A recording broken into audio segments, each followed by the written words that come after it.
Você já entende os benefícios de um código mais limpo e organizado, mas você não sabe exatamente por onde começar? Você quer aprimorar a escrita do seu código? Hoje eu vou te mostrar 5 dicas para você melhorar a qualidade do seu código, beleza? Então, bora lá.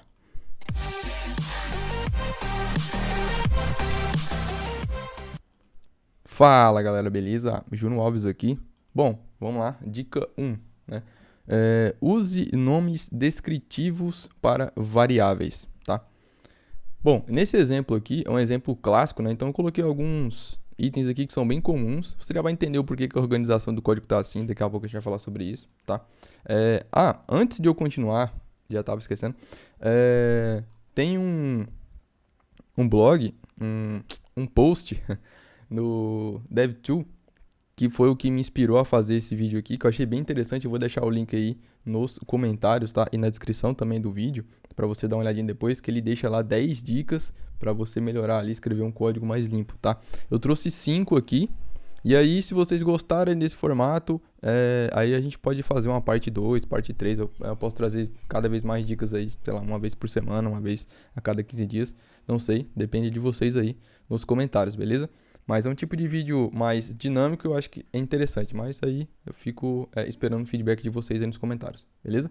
Então vamos lá. Dica 1, né? Igual eu comentei, use nomes descritíveis para variáveis. O que isso aqui implica, né? Eu acho que fica claro, né? Mas essa dica aqui não é segredo para ninguém, né? Mas eu te entendo que dar bons nomes para variáveis e funções é uma tarefa difícil, tá? E se existisse, né, uma fórmula ali, um padrão que nos ajudasse, seria muito bom, não seria? Mas e se eu te falar que existe, tem um vídeo aqui no canal onde eu falo exatamente sobre isso, tá? Eu vou deixar esse vídeo aí na descrição, tá? E nos comentários, no comentário fixado, para você dar uma olhadinha depois, que é um vídeo onde eu te mostro um padrão ali, algumas regras ali que são interessantes na hora de você criar nomes ali, tanto para variáveis, funções, métodos e etc, tá? Então fica bem massa você seguir esse padrão. Talvez você até já siga mais ou menos ele e nem saiba. Então, recomendo bastante você dar uma olhadinha lá e anotar, né? Deixar anotado aí, porque vai ser uma mão na roda daqui para frente, beleza? Então, aqui a gente poderia mudar, por exemplo, esses estados aqui, cara, essas funções aqui estão tudo muito genérica, né? Handle click, handle toggle, is open o quê, sabe? É lógico, né? Um componente pequeno aqui só de exemplo, mas imagina isso aqui num componente maior com um monte de função, um monte de modal e ia ficar cada vez mais complicado. Tipo, is open, aí você vai ter que colocar is open o quê, né? Qual que é o modal que está aberto? Aqui só tem um, então fica fácil de você ver, mas imagina isso aqui numa escala maior, né? Então, aqui, por exemplo, ó, vamos supor que seja um modal de adição de usuário. Você poderia colocar, por exemplo, is add user modal open, certo? E aqui no set, mesma coisa. Você viria aqui set is add user modal open. Beleza? Então, aqui já fica mais descritivo, tá? Então, você já sabe que agora é o modal de adição de usuário que está aberto. Beleza? O próximo que a gente poderia refatorar aqui seria esse handle click. Vamos supor que aqui não fosse aqui, pelo o children aqui do button, né? Então, é um increase. Então, a gente poderia colocar aqui, ó. Então, poderia colocar increase counter. Certo? Vamos supor que fosse não tivesse um estado aqui de counter, e aí, né, cada clique aqui você ia adicionando em um aqui, incrementando em um. Então, fica mais descritivo, em vez de você passar handle, alguma coisa genérica, né? Handle toggle, a gente poderia fazer a mesma coisa. Então, toggle add user modal. Então, sabe, fica bem mais descritivo agora. Então, você já sabe que o estado agora é um estado de adição de usuário, um modal, né, de adição de usuário. Essa função aqui, ela está incrementando o contador. Essa função que está fazendo o toggle, né, do modal, né, se está aberto ele fecha, se está fechado ele abre. Então, fica bem mais fácil de você entender. E, igual eu falei, é um exemplo pequeno, um componente simples. Imagine isso aqui numa escala maior, entendeu? Num componente bem maior, com vários outros componentes aqui dentro dele. Então, vai ficando cada vez mais complicado. Então, Ah, mas o nome ficou muito grande, eu não gosto de nomes grandes assim. Cara, não tem problema, desde que o nome seja descritivo do que ele tá fazendo, do que da variável, ela tá guardando o que, fica fácil de você bater o olho e saber. Escreve o nome mais descritivo possível, por mais que ele fique grande, não tem problema, tá? É melhor o nome grande e descritivo do que o nome curto que você não entende, né? Então, essa é a primeira dica, tá? A segunda dica, né? Use comentários significativos. Essa dica aqui, ela é um pouco controversa, né? Por quê? Alguns dizem que se o código precisa de comentários, é porque ele não está descritível o suficiente. E eu até concordo com isso, pelo menos na maioria dos casos, mas sempre existem algumas exceções, né? Então, aqui é difícil de eu exemplificar para você, né, um comentário que faça sentido, mas imagine que você tem uma função que ela é muito complexa e ela envolve, sei lá, vários cálculos, por exemplo, né? Seria um cenário, envolve vários cálculos. E por mais que você deixe as variáveis descritivas dessa forma, as funções e etc., dentro dessa função maior, vamos dizer assim, ainda assim, talvez haja uma necessidade de você adicionar um comentário, pelo menos para dar um contexto para uma pessoa nova, ou para você mesmo no futuro, né, quando você for dar manutenção nesse código, nessa função. Então, é interessante em algumas situações a gente utilizar comentários, tá? Então, se você fez um código bem descritivo e mesmo assim sente a necessidade de adicionar um comentário ali, você acha que ajudaria outros devs ou você mesmo no futuro, como eu falei, aí você pode escrever sim um comentário, eu acho válido, tá? Só tenha em mente que quando você der manutenção nesse código, você tem que atualizar o comentário também. Então, são dois pontos para dar manutenção. É isso que para mim é o maior problema de comentários, tá? Não é nem seu comentário, você adicionar um comentário em si. Claro, né, pode indicar que de fato, né, não, o código não está limpo o suficiente e aí há necessidade de comentários. Mas um outro ponto que para mim é pior é você adicionar um comentário. Você fez um código limpo, né, vamos supor, e você adicionou o comentário para adicionar mais contexto, né, sobre aquela função e etc. O funcionamento. Só que daí você alterou essa função, você deu manutenção, ou qualquer outra pessoa do seu time, e você ou essa pessoa esqueceu de dar manutenção, de atualizar o comentário. Então a próxima pessoa que pegar esse código, ela vai ler o comentário e o comentário vai estar desatualizado com o que a função está fazendo agora. E isso é um problema, porque o que era para ajudar, o comentário não era para ajudar, ele vai acabar atrapalhando. Então, essa é a minha única ressalva com comentários, tá? Então cuide disso. Terceira dica: quebre seu código em funções, tá?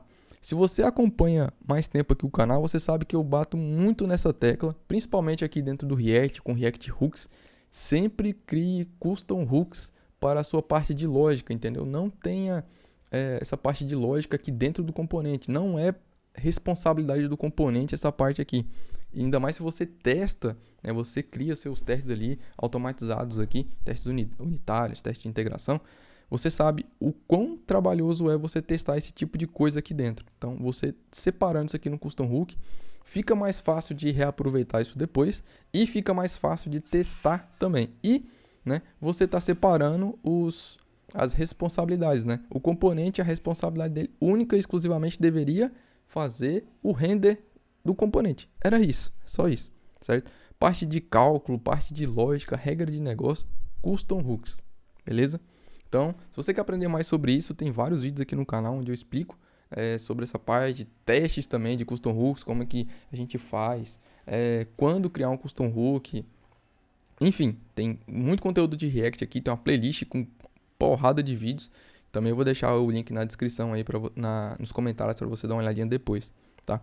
Então, esse aqui seria um forte candidato, tá? Então eu poderia vir aqui, ó, e criar aqui sei lá, um use names, pegar o mesmo nome aqui, né? E aí criaria aqui um const use names. E aí eu pegaria toda essa parte de lógica aqui, ó, moveria para cá, certo? E aqui eu passaria aqui, ó, todos esses carinhas. E eu vou recortar isso daqui também. Certo? E aí, ó, aqui a gente só pega aqui, ó, o const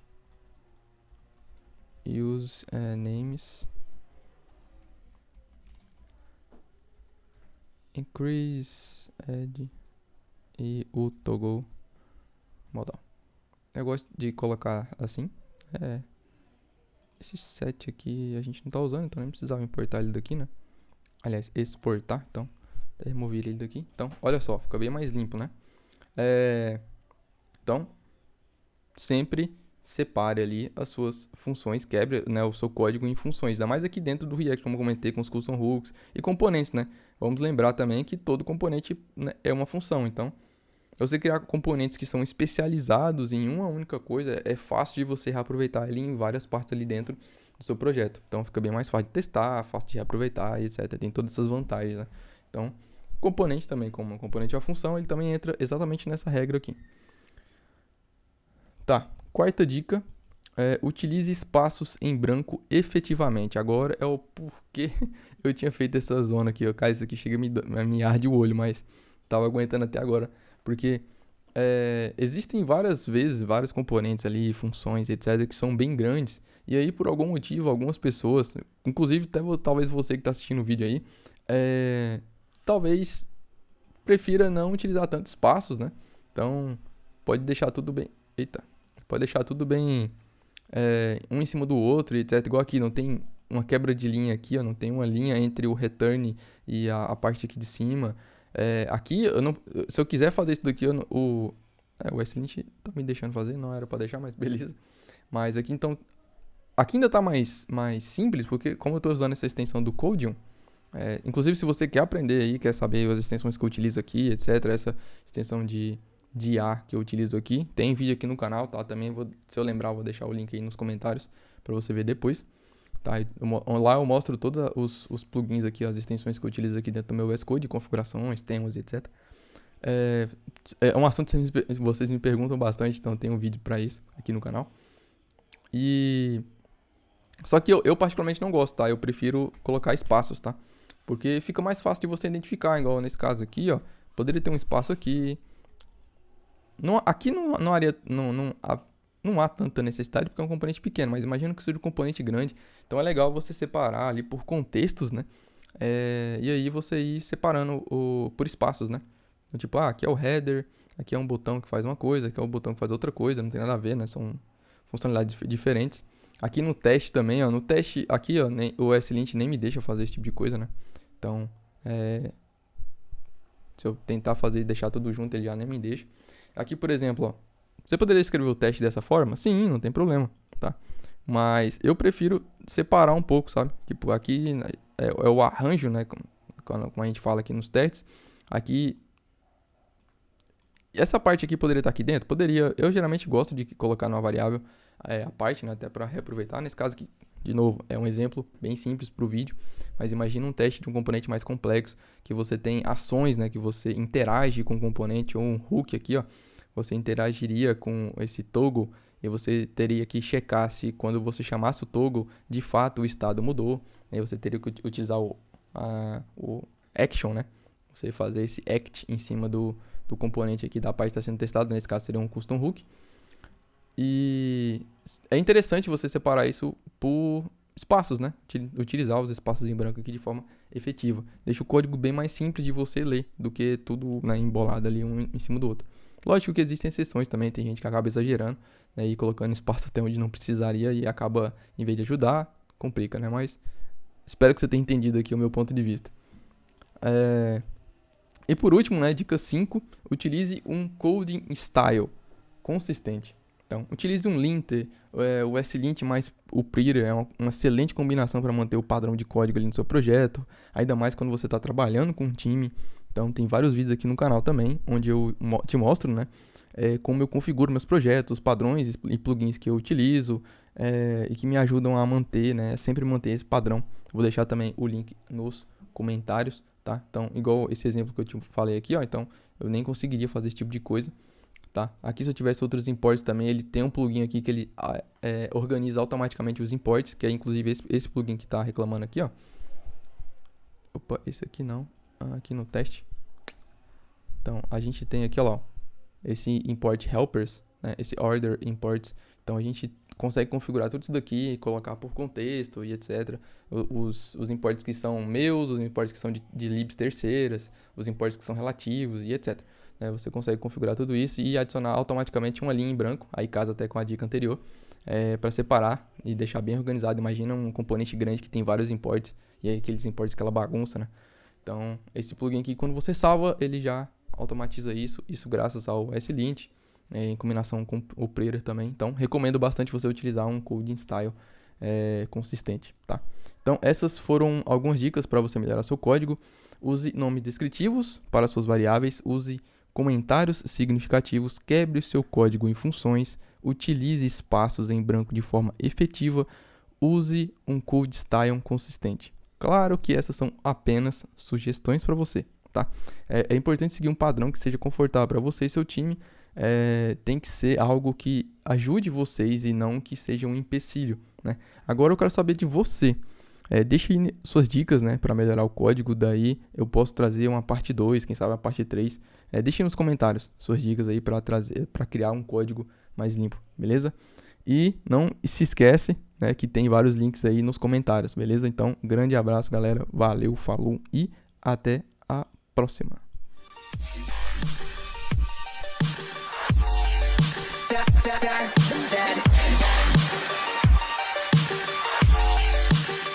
Back from the dead.